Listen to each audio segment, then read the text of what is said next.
Most of us are running tubeless these days, and for mountain biking it really does make sense.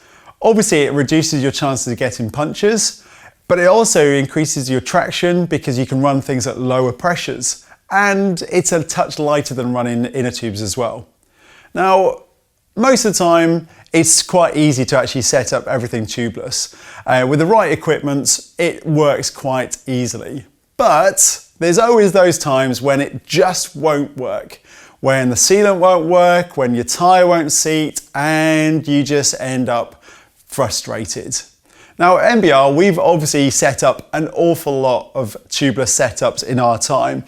So here's a rundown of 6 of the most common tubeless issues and how you can go about fixing them. Before you start, it's worth having all of your equipment to hand. So obviously you've got your wheels, you've got your tyres, your sealant, and your tape as well. So the first issue is the tyres themselves, especially when they come new in packaging. Often companies can tie the tyres up to make them easier to sort of package up, but what this can do is this can kink the bead. Now if you get a kink in the bead, the issue with that then is obviously you won't be able to seat it and it won't seal or hold pressure. So you need to make sure that you've given your tyres a bit of time to actually get their proper round shape. Sometimes if they're using zip ties, this can take a while. In this case, obviously we've got a tyre that uses a rubber band, so it shouldn't be too much of an issue. But make sure you check this every time. Take your tyre off, and then it's important that you just go through and go around and stretch that tyre out. You're looking for any damage or kinks like this to the tyre bead itself. If there is something like this, if there's a bit of damage, what you can do is you can either stretch it out yourself, so it's quite easy just to sort of stretch it and try and make that nice and straight, or something that's even simpler, and sounds a little bit weird, but if you put this on your rim and actually use an inner tube, if you pump it up overnight and leave it like that, that then makes it really lovely and round again. So that's the first thing to check, is to make sure that your tyre bead is nice and straight and nice and smooth and there's no damage.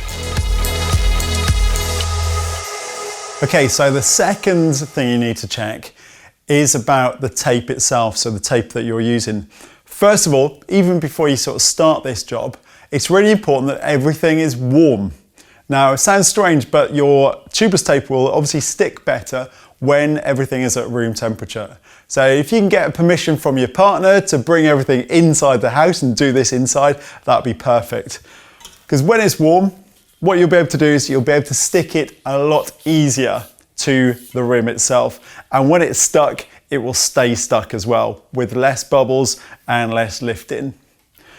Then, once you've obviously got everything nice and warm, before you start, if you've got a new rim, or even if you're sort of just retaping an old rim, it's important that everything's clean. Okay, so make sure that you've cleaned off any residue from the old tape, or if you've got a new rim like this, what you need to do is you need to get something that will clean it. Now, we like to use something like a bit of isopropyl alcohol, which will basically wipe on, clean it, and then it will evaporate really quickly. You can use those little wipes as well, they do the same thing. Or if you've got any disc brake cleaner is effectively the same stuff as well. So that will just clean everything off and allow the tape to stick really nicely to it. So once you've got a nice clean rim here, then it comes down to tape. Now, obviously there's proper tubeless tape, and if you've got that, brilliant, that will do the job.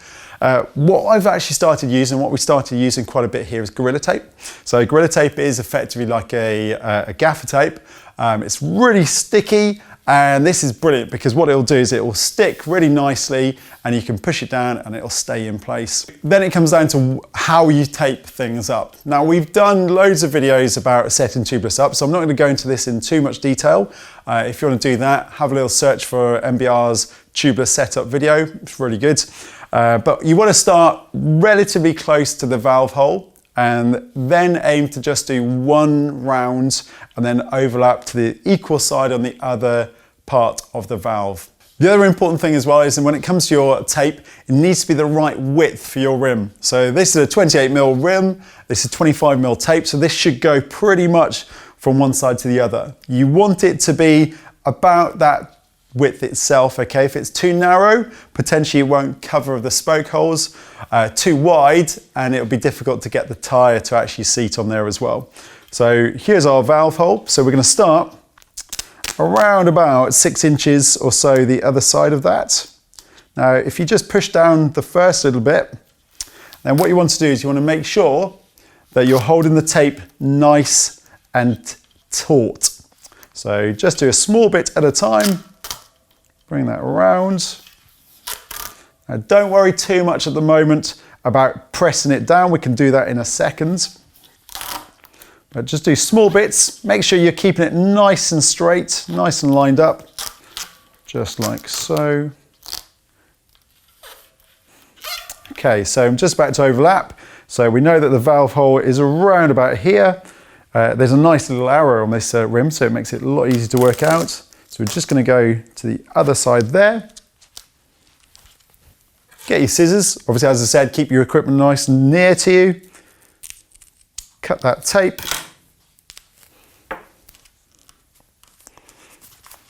And that's done.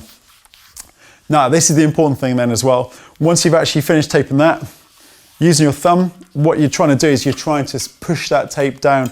So you're feeling for any air holes, any gaps along the side of the tape, and making sure that you're pushing it down completely so there's no air gaps whatsoever.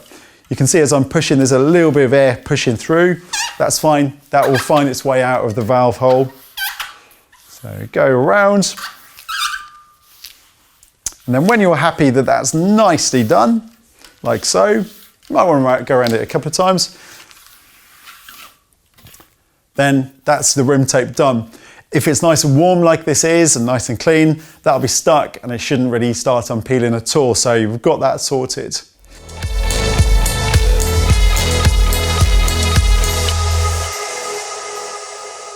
So the next thing you need to do is you need to pierce a little hole for where you're going to put your valve through. Now, again, this is one of the issues that sometimes people make. You don't want to make that hole that big. So you need something very sharp to actually pierce this little hole. And then what I like to do is I like to then use the valve itself to push through all the way. That way you know you've only got the opening you require to put the valve through. I like to use my trusty knife for this. I don't carry it around all the time, okay? So nice sharp bit. And what you're doing is you're going to find where that valve hole is and then literally the smallest of little cuts.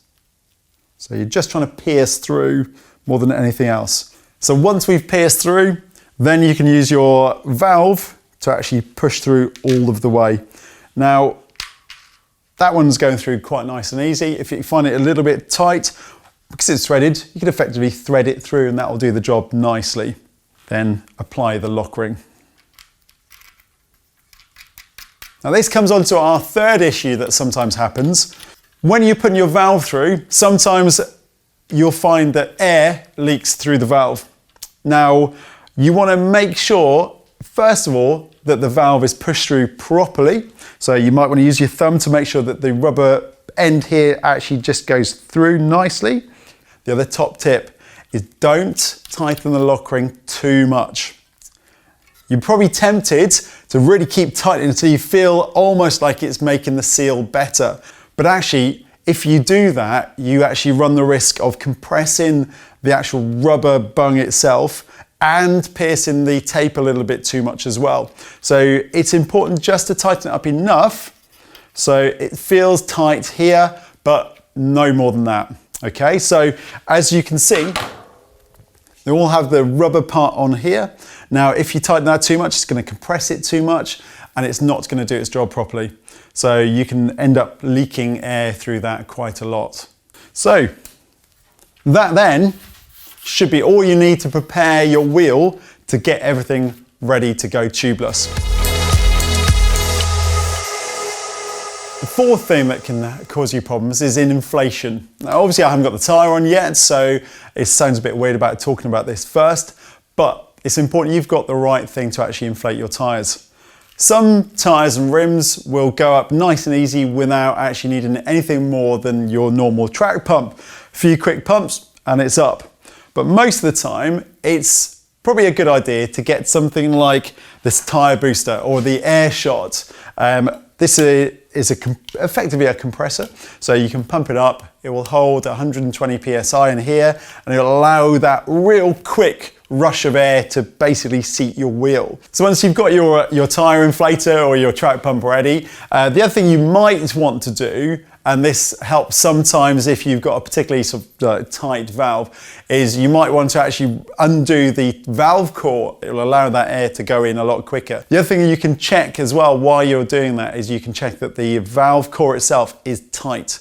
Sometimes this can be loose, and if it's loose, then that's going to leak a lot of air as well. So it's a real simple job to do that. All you need is one of these little tools here.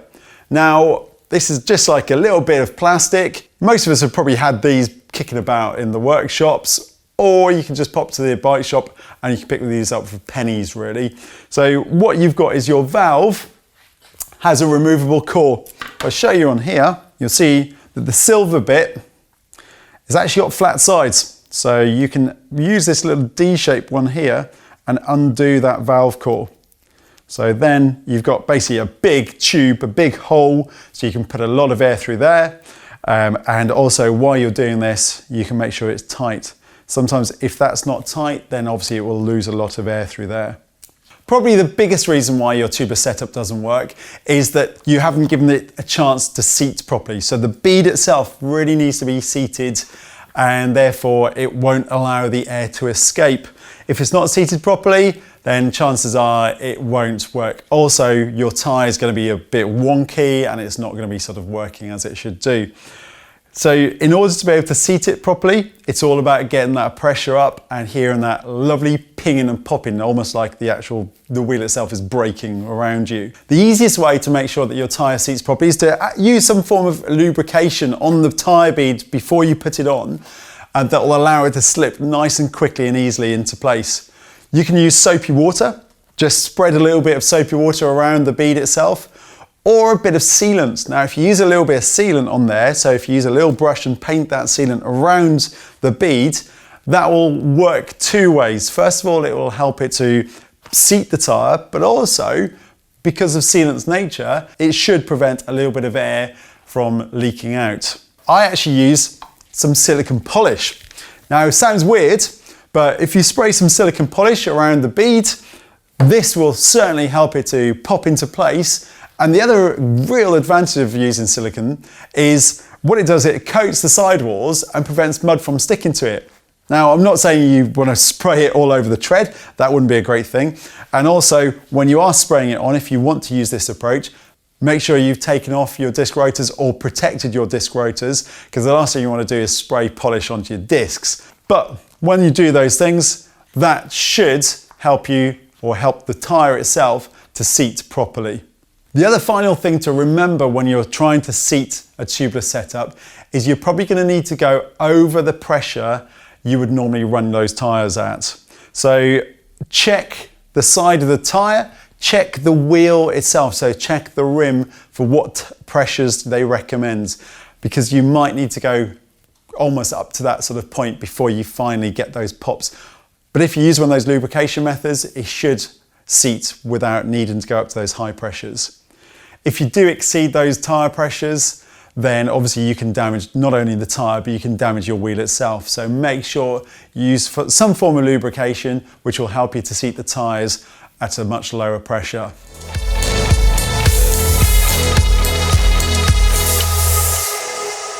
And then the final thing, the final issue that can sometimes cause you problems with setting up your tubeless is to do with the sealant you're using. Not so much the type of sealant, but just how much you actually use. Now, often, most sealants will recommend a certain amount depending on the size of the tyre and the size of the wheel you've got. What I recommend though is to go a little bit more than they say. Because what will often happen is if you're having trouble seating it, you're going to lose some anyway. And if you lose a bit of that sealant, you don't have enough in there for puncture protection. So in the long run, that's going to cause you a few issues. A few more grams of sealant at the start isn't going to cause you much of a problem. The other thing to think about as well is obviously the sealant needs to be able to coat the inside of the tyre. And it needs to coat the inside of the tyre from bead to bead. So take that into account when you're using your sealants. Some, if they're quite thick, you're probably going to need to go for more than they recommend. If it's quite a liquid one, a bit like this Joe's stuff here, then you'll find that it will coat a lot more. But obviously, again, use a little bit more than they recommend. Some of the brands use a tyre applicator, so a sealant applicator that you can use by removing the valve core. You can use the hose, like on this orange seal here, and squeeze it in. But obviously, most of us will just pour some in before you actually end up putting that last bit of tyre on. But whatever you do, make sure you've got enough sealant in there. So if you find that you are leaking quite a bit through the valve, one of the things that you can do is when it's going is you can pour a little bit of sealant from the outside through the valve hole here, and then that should clog any little holes over time. So you can do that, even if it goes down, pump it back up again, that should clog everything there. Another thing to do with the inflation, one of the other things you need to check is that you've actually put the tyre bead either side of the valve. Now I know that sounds silly, I know that sounds like something you wouldn't do, but often I've had that where I've tried pumping things up, it won't pump, and you need to make sure that that valve is not in sight. So the tyre bead is either side of that. That will help you to pump that tyre up easily.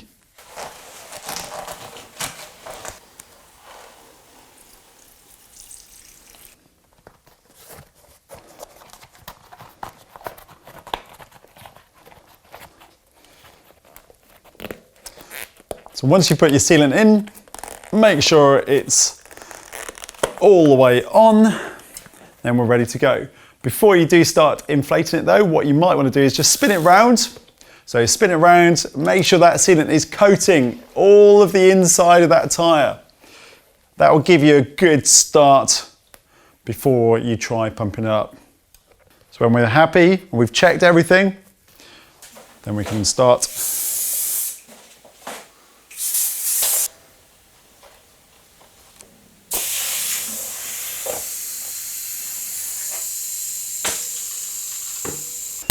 That's it popping into place. So there you have it. By going through this little checklist, you should find it a complete doddle to set up your tubeless wheel system. If you've got any other hints or tips that you like to use with setting up tubeless, please feel free to put them in the comments section below. And don't forget to subscribe if you want to keep on top of our latest releases.